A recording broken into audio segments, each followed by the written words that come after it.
गणपति बप्पा मोरया। क्या आप जानते हैं गणपति बप्पा के नाम के पीछे मोरया क्यों बोला जाता है?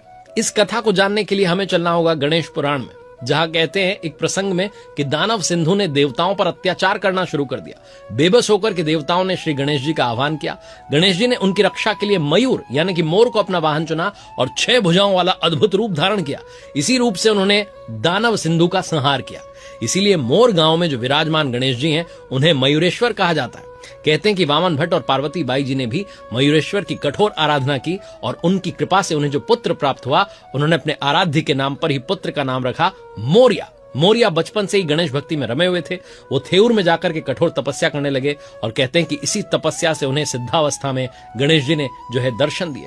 धीरे धीरे उनकी ख्याति दूर दूर तक फैल गई। युवावस्था में ही वो गृहस्थ संत बने और अपने माता पिता के स्वर्गवास के बाद पुणे के पास में पवना नदी के किनारे चिंचवड़ में आश्रम बनाकर रहने लगे।